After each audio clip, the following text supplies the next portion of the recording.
Hello दोस्तों, आप सभी कैसे हैं। उम्मीद करता हूं आप सभी बहुत अच्छे होंगे।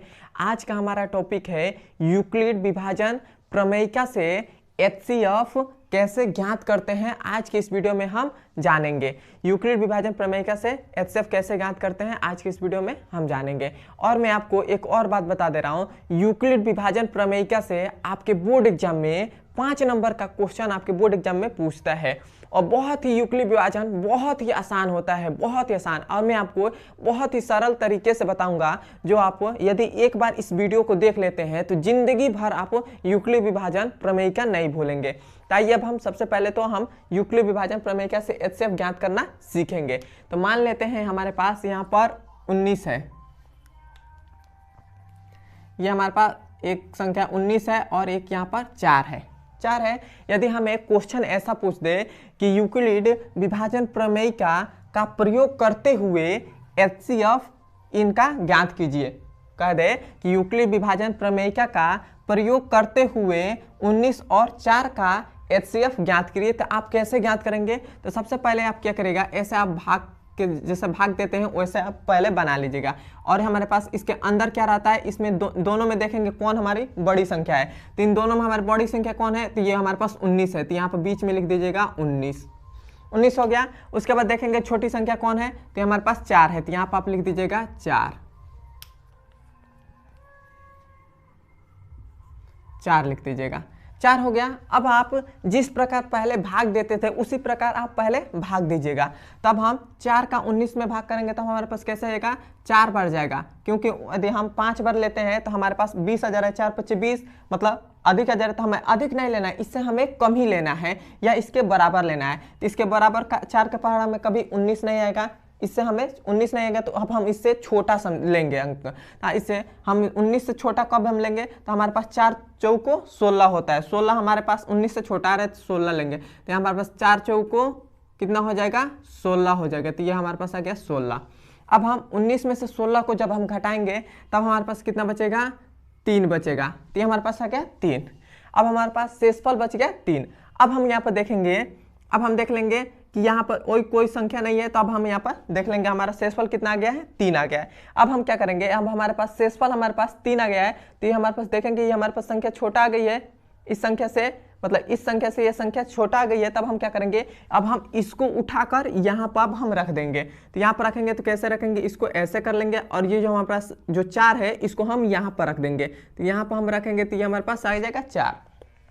अब हम 3 से 4 में भाग करेंगे। तो 3 से जब 4 में करेंगे तब हमारे पास कितने बार में भाग जाएगा, 1 बार में भाग जाएगा। तो यहाँ पर हो जाएगा 1 हो जाएगा। तो 3 एकने 3 हो जाएगा।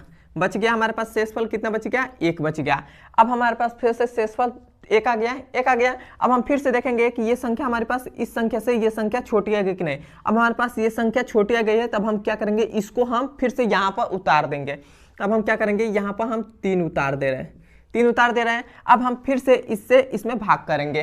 तो जब हम इससे इसमें भाग करेंगे तब हमारे पास कितने बार में जाएगा, 3 बार में जाएगा।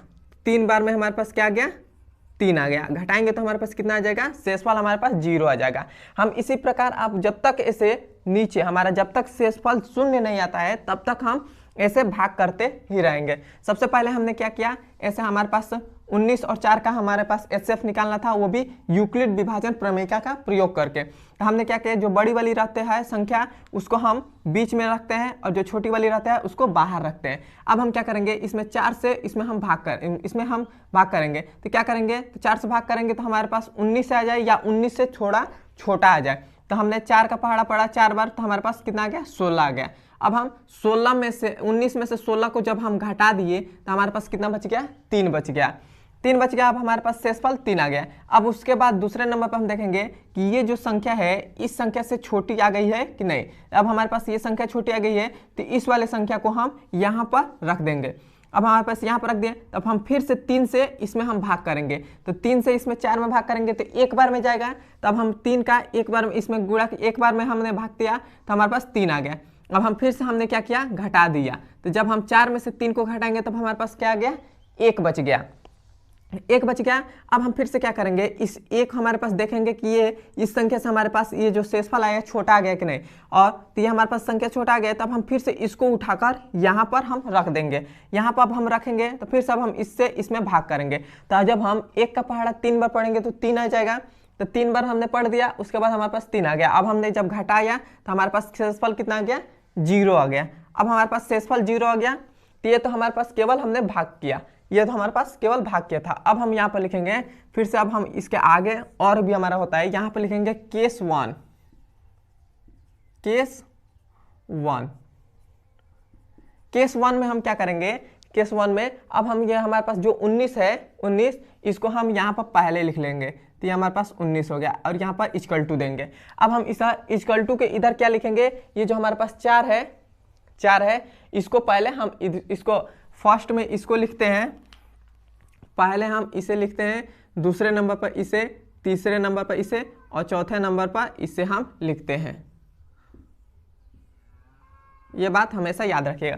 पहले हमने 19 को लिख लिया, फिर से इक्वल टू दे देंगे, उसके बाद फिर से हम 4 को लिखेंगे। तो यहाँ पर हमारे पास क्या हो जाएगा, 4 हो जाएगा। फिर से यहाँ पर गुणा का चिन्ह दे देंगे और उसके बाद दूसरे नंबर पर हो गया, तीसरे नंबर पर इसको हम लेंगे। तो ये हमारे पास 4 है, तो ये हो गया 4।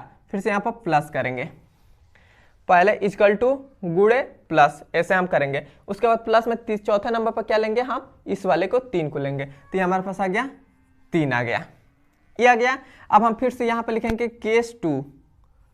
तो यहाँ पर लिखेंगे केस 2। केस 2 में हम फिर से क्या करेंगे, अब हम इसको हम छोड़ देंगे, अब हम इसको मिलेंगे, अब हम इसमें देखेंगे। तो इसमें हम देखेंगे तब हमारे पास क्या आ जाएगा, फर्स्ट नंबर पर यहाँ पर पहले वाले यहाँ हाथ लिया था, तो ये हमारे पास फर्स्ट हो जाएगा। फर्स्ट हमारे पास क्या आ जाएगा, 4 आ जाएगा।